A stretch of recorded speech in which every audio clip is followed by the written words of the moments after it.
I just wanted to thank IfBookThen for this great conference, which will be great again as I finish my speech. What I want to do exactly is a long-form question to Javier.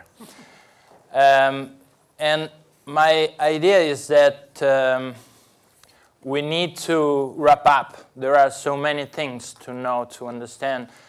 And to wrap up, a journalist can try to figure out what the title is. And to find the title, you need to find words. The major thinking I'm doing about the idea of this industry that is becoming based on an enabling technology. It's no more a linear, as everybody has said.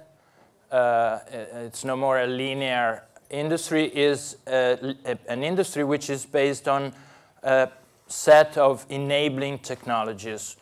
What do they enable? They enable authors and readers to get together, to find each other. It's a dating industry. It's a dating platform, a complex dating platform with many things to do to get the right author, find the right reader. It's a dating platform. As the dating platform is digital, of course, is innovation-driven. And this is the major change, because an industry which is innovation-driven needs value from research and development. So if you put it like this, it seems a little bit easier to find the right place to every single thing that we have heard about today.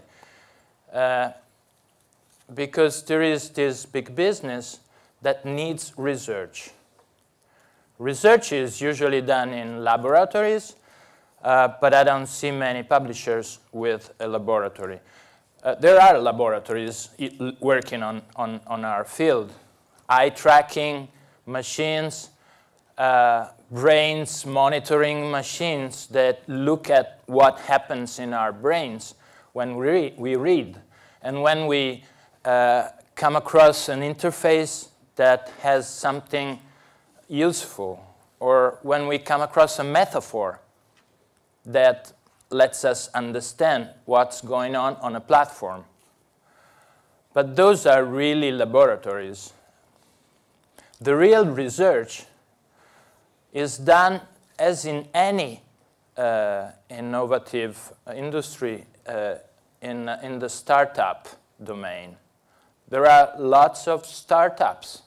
Startups are not real, I mean, they are companies, but they are not normal companies. They are not born because they know there is some sales to do. They are born because somebody has a vision. And this vision is, in research terms, is a theory. They have a vision, which means they have a theory. And they test the theory on the market, on letting users try the thing, and they come out with more knowledge, with some knowledge, new knowledge that we didn't have before. That's the real role of startups for the ecosystem. Well, this has been done a lot in the technology sector. Cisco has never done any research inside. They always outsourced research and bought startups when they had a technology that was tested. I don't see why this same system shouldn't be used in any innovation-driven industry like publishing. So the idea is that there are lots of theories out there, and if publishers want to live into this innovation-driven industry, They need to understand and know exactly what is the new knowledge that is coming out from the research dimension that is done by startups. And what should happen is that when startups test their vision and their theory and they come out with good results, publishers should buy those startups and should bring into their companies the teams that created those startups. It's as easy as that. Or isn't it? My question to Javier is exactly this one. Is it this what is happening? That's a long question, Luca. Yeah, long form, long form. We are long form guy. No, I fully agree with you. And what I'm going to do, I think I'm going to respond by introducing my survey, because part of the response is there. I fully agree. We're not different to other sectors. The financial sector, the healthcare sector, the aeronautical sector, and investing in startup companies that are providing the solutions to their business model in the digital age. Many of you maybe think, oh, I'm a small, medium-sized publisher. You're talking for the Mondadori's. No. If you're small, medium-sized, you can also play this game. And also I would recommend don't do it by yourself. Get together with 3 or 4 publishers that you're not competing directly, but you need the same technology to do whatever you think you have to do. And you will get out of the best out of it. Since I've been told by the organizers that all of us are very tired, that I speak very fast, I'm sorry about the translators, but I'm only going to take 5 minutes, but you have all the information in English in my website. I will give a copy of the organizer so you can download it as well and have a look at it. I'm going to go very fast so you can go directly to the things that you think is interested. What we did in February, we conducted a survey worldwide, and 174 publishers and startups participated in it, okay? So you have an international point of view about how we can work together between the startup community and the publishing community. Basically what I ask, and you have the questionnaire on the survey, is, what are the perceptions between each other? What are the expectations of working together? What do you expect from me? What are going to be the outcomes? And what are basically the main obstacles, the main issues? Because as I said this morning, we come from different cultures, okay? In that respect, I'm going to share with you the major findings. You guys meet very rarely with the startups. You meet with media. You meet with authors. You meet with booksellers. You are forgetting that your major partner in the digital age is going to be the technological companies. You have to start meeting with them. Only 10% of the people that participated in the questionnaire had regular meetings with the startups, and 26% of them never had a meeting with them. They basically ignored they existed or didn't have the time. But actually we asked, once you met, what were the expectations? And basically you guys come into the meetings just to talk. You want to find out what's going on. Oh, what is the new insights? What's happening in the US? What are they doing in Germany or in the UK? Whereas the startups, they want to close the deal. They really come into your building to try to help you out solve a problem. And they think their technology will help you to do whatever they do. Discovery, workflow, whatever it is, e-commerce, selling, or whatever. So we ask them, out of those meetings, anything come out? And there's basically no follow-up plan. Most of those meetings are unproductive. Which actually, we asked the question around because when we answer questionnaires, we tend to lie a little bit. We try to be better than we actually are, okay? But in reality, most of you publishers, you really have a desire to find out, how can I really transform my business model in the digital age? So my first recommendation that you can go more in depth in the report is that please appoint someone in your teams to be the startup relationships manager. Someone who has the duty to meet and set up a plan and basically identify which are the startups out there, not only in Italy, across Europe, worldwide. Internet has no frontiers. Maybe the technology that you're looking for is somewhere in Brazil or somewhere in the US. Go out there and find it out. It's easier than you think. One thing, there are not that many. There are not that many startups that have specialized in our sector. So you're going to find them quite quickly who are there. And this person will meet with them, set up regular meetings, and they will set up an action plan.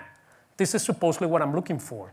I want this to be able to be operated by, the next 3 months or whatever.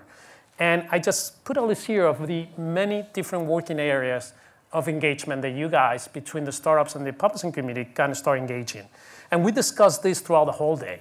So there's many areas that each one of you can start thinking who is out there, from the startup community that can really help me solve that problem or get a competitive advantage against my competition. But as a sector, and Luca was mentioning, we have a perception problem. And this image is not that you're getting daisy, or you're getting confused, or you've been here all day. It's been purpose. But basically, the question the financial community is asking us as publishing professionals is that, do we really believe in digital? Is the publishing sector really believing in digital? Because they're not seeing movements, they're not seeing incentives, they're not seeing major strategic decisions. And actually, when I asked you this question in this questionnaire, most of you were very sincere and said, yes, Javier, we really have a poor image about innovation. We're not doing enough to change this attitude. But actually, we asked the startups, and they say, we would like a more active role from you guys. We would like the publishers to be more engaged with us. We would like to test our technology with our content. And some publisher says, okay, yeah, I'm willing to play the game, but supposedly there are not good enough projects out there. I just put a snapshot of the program today. You have the chance today to basically see in detail 20 very good innovative projects. There are tons of them. So yes, there are enough projects out there. And the issue, and I think this is something we have to resolve, if we do not invest in our future, no one will do it for us. Only Amazon and Apple will do it on them. So it's you that have to resolve your future, and you have to invest in the technology that will solve your future. Because if not, what I told you this morning, transforming our business models from a content-based industry to a service with content is going to be a very difficult chance. So start embracing technology. Start looking for those technologies out there that will help you to resolve your business problems. Because as I said, and I give you in my report a lot of examples of other sectors that are doing investment in startups that are related to their industries. Because they believe that those entrepreneurs have a different mindset, and they think differently. And they need someone to think differently and to basically open their minds and try to find a solution. Because between both of you, we'll find out the best solution to overcome the digital challenge. Because if not, once again, we go to Saramago, will we be blinded in the digital age? Grazie.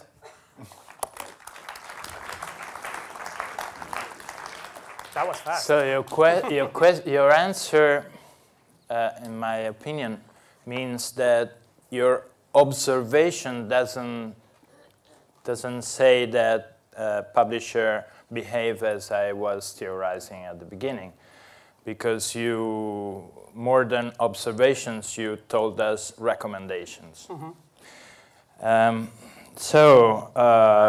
In terms of observations, I can just do a comparison. I was interviewing one top manager of Nokia in 2007, and my first question was, how do you feel to be the number 2?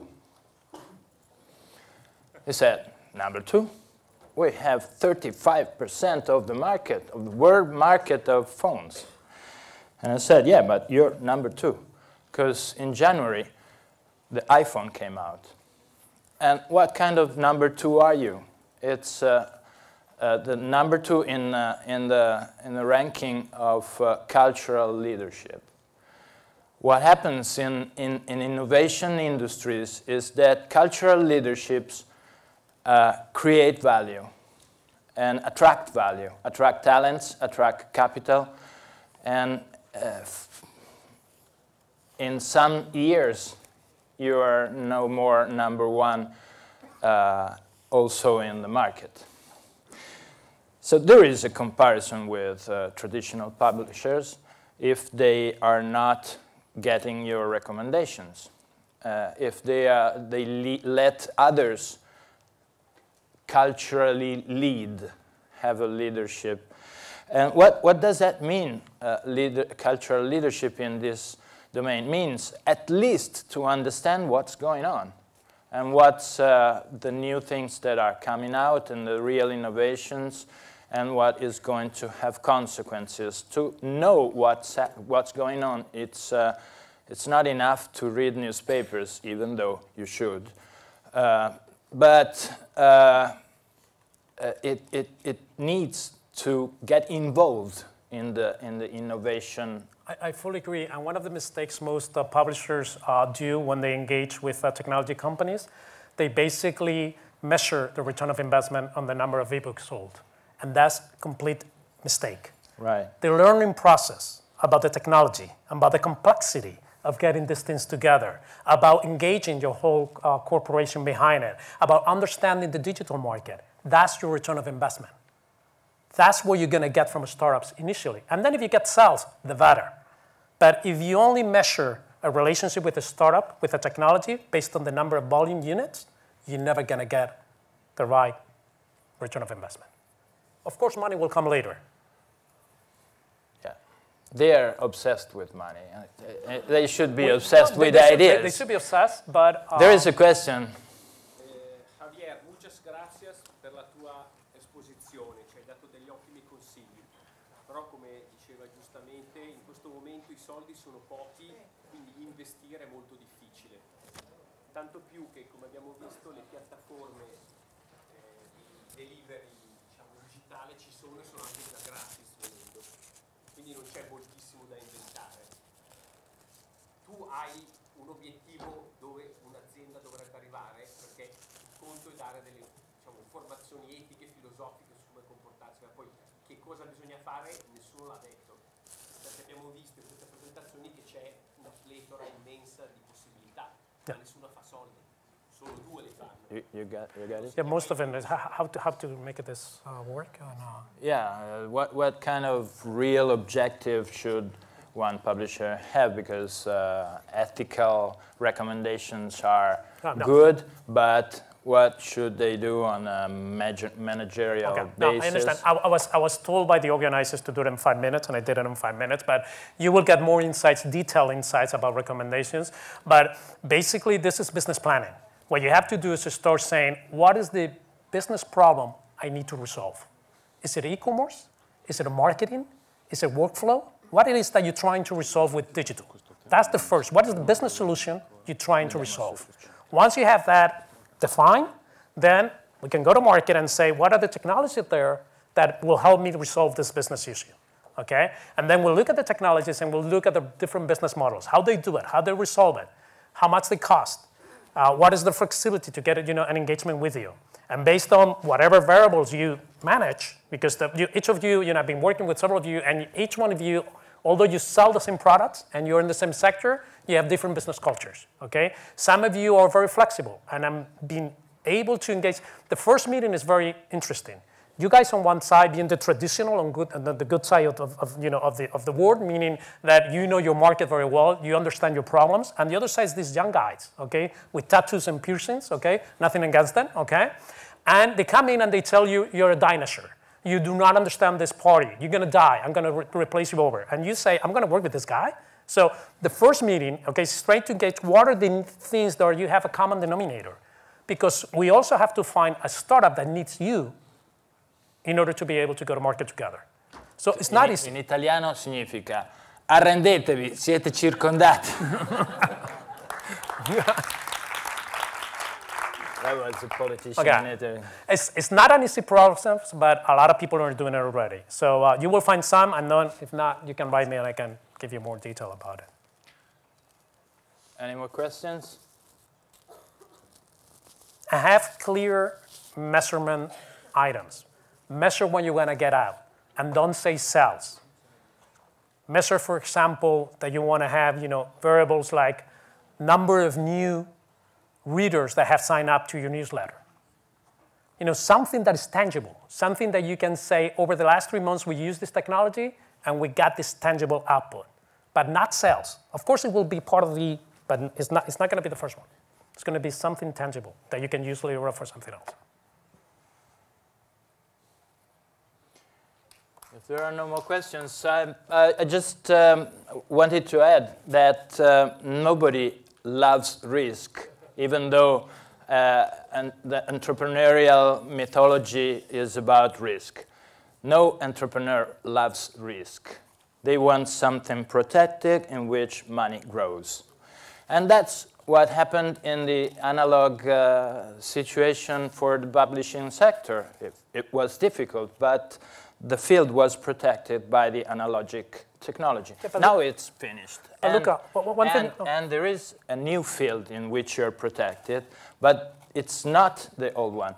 You're protected only as long as you are innovating more than the others. That's true. But you said about risk. I mean, this industry is a risk taker. Every single year, you take risk on books that you don't know if you're going to sell or not.